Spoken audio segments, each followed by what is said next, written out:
કચ્છ સહિત સમગ્ર રાજ્યમાં આજથી ધોરણ 10 અને 12ની બોર્ડની પરીક્ષાઓનો વિધિવત પ્રારંભ થયો છે। આજે વહેલી સવારે ભુજની માતૃછાયા કન્યા વિદ્યાલય ખાતે જિલ્લા કલેક્ટર આનંદ પટેલ અને જિલ્લા શિક્ષણ અધિકારી સંજય પરમાર ખાસ ઉપસ્થિત રહ્યા હતા। મહાનુભાવોએ પરીક્ષા આપવા આવતા વિદ્યાર્થીઓને કુમકુમ તિલક કરી અને મીઠું મોઢું કરાવી આવકાર્યા હતા, જેના કારણે પરીક્ષાર્થીઓમાં ભારે ઉત્સાહ જોવા મળ્યો હતો। ધોરણ 10ની બોર્ડ પરીક્ષામાં આજે પ્રથમ દિવસે મુખ્ય ભાષાનું પેપર લેવાયું હતું। જિલ્લા કલેક્ટર આનંદ પટેલે વિદ્યાર્થીઓને શુભેચ્છાઓ પાઠવતા જણાવ્યું હતું કે કચ્છમાં ધોરણ 10 અને 12ના અંદાજિત 44,000થી વધુ વિદ્યાર્થીઓ પરીક્ષા આપી રહ્યા છે। વિદ્યાર્થીઓને અપીલ કરી હતી કે આખા વર્ષ દરમિયાન જે પુરુષાર્થ કર્યો છે તેના પર વિશ્વાસ રાખીને કોઈપણ જાતના માનસિક તણાવ કે ચિંતા વગર પરીક્ષા આપે। વહીવટી તંત્ર દ્વારા પરીક્ષાના સુચારુ સંચાલન માટે તમામ જરૂરી વ્યવસ્થાઓ પૂર્ણ કરી લેવામાં આવી છે। જિલ્લા શિક્ષણ અધિકારી સંજય પરમારે આયોજન અંગે વિગતો આપતા જણાવ્યું હતું કે કચ્છમાં 44,739 વિદ્યાર્થીઓ 172 પરીક્ષા બિલ્ડિંગોમાં પરીક્ષા આપી રહ્યા છે। આ વર્ષે પરીક્ષા એક મહોત્સવ તરીકે ઉજવવામાં આવી રહ્યું છે, જેથી બાળકો ભયમુક્ત વાતાવરણમાં પોતાની પ્રતિભા દર્શાવી શકે। જિલ્લાના 5 ઝોનમાં તમામ ભૌતિક સુવિધાઓ અને સીસીટીવી કેમેરાનું આખરી ચેકિંગ પૂર્ણ કરી લેવાયું છે। આરોગ્ય વિભાગ, એસટી નિગમ અને પોલીસ તંત્ર સાથે સંકલન સાધીને વિદ્યાર્થીઓને કોઈ અગવડ ન પડે તેની તકેદારી રાખવામાં આવી છે। ખાસ કરીને જો કોઈ વિદ્યાર્થી રસ્તામાં ટોવાય કે કેન્દ્ર સુધી પહોંચવામાં મુશ્કેલી અનુભવે તો એસટી બસના ચાલકો રસીદ જોઈને કેન્દ્ર સુધી પહોંચાડશે। ઉપરાંત પોલીસ હેલ્પલાઇન અને જિલ્લા કંટ્રોલ રૂમ પર સંપર્ક કરવાથી સરકારી વાહન દ્વારા વિદ્યાર્થીને પરીક્ષા કેન્દ્ર સુધી પહોંચાડવાની વિશેષ વ્યવસ્થા પણ ઉપલબ્ધ છે। આ વર્ષની પરીક્ષામાં સુરક્ષા અને પારદર્શિતા માટે આધુનિક ટેકનોલોજીનો ઉપયોગ કરવામાં આવ્યો છે।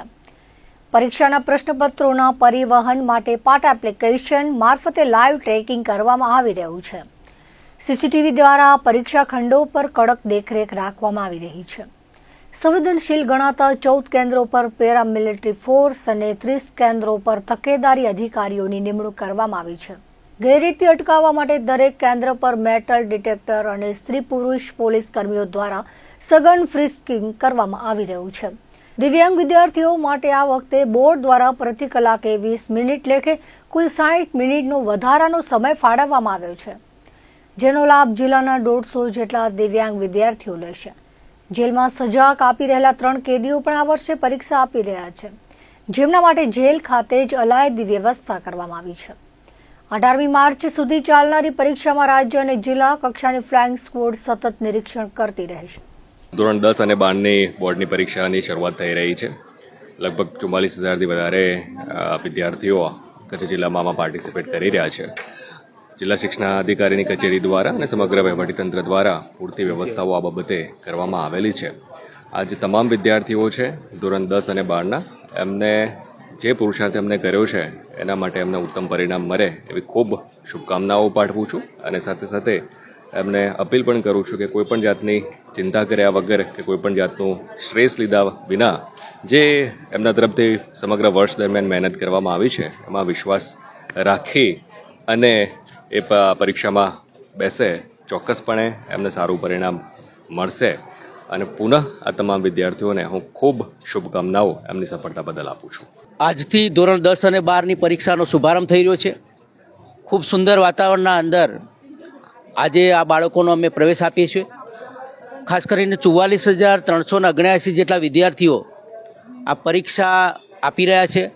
આ પરીક્ષાને પણ અમે પરીક્ષા એક મહોત્સવ નામ આપ્યું છે અને વિદ્યાર્થીઓ આત્મવિશ્વાસથી ભરપૂર છે અને તમામ જે આપણા બાકીના ડિપાર્ટમેન્ટ એ હેલ્થ વિભાગ હોય, એસટી વિભાગ હોય, પોલીસ તંત્ર હોય, એ તમામ જે ડિપાર્ટમેન્ટ એમનું અમને સંકલન મળ્યું છે અને ખાસ કરીને અમારા જે અધ્યક્ષ સાહેબ પરીક્ષા સમિતિના આનંદ પટેલ સાહેબ પણ અહીં માતૃછાયાના અંદર હાજર હતા અને ખૂબ સુંદર વાતાવરણના અંદર આજથી પરીક્ષા શરૂ થઈ રહી છે અને ખાસ કરીને 18મી માર્ચ સુધી આ પરીક્ષા ચાલશે। પરીક્ષાનું સંપૂર્ણ જે આયોજન અને એનું પરફેક્ટ રીતે અમે કરી લીધેલું છે અને ખૂબ સુંદર વાતાવરણના અંદર આજથી પરીક્ષા શરૂ થઈ રહી છે।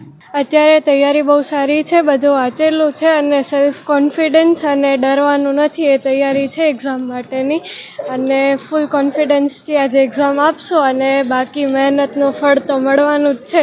તો મહેનત કરેલી છે એટલે ડર નથી. હા, મહેનત વિશે અન્ય વિદ્યાર્થીઓને શું કહેશો?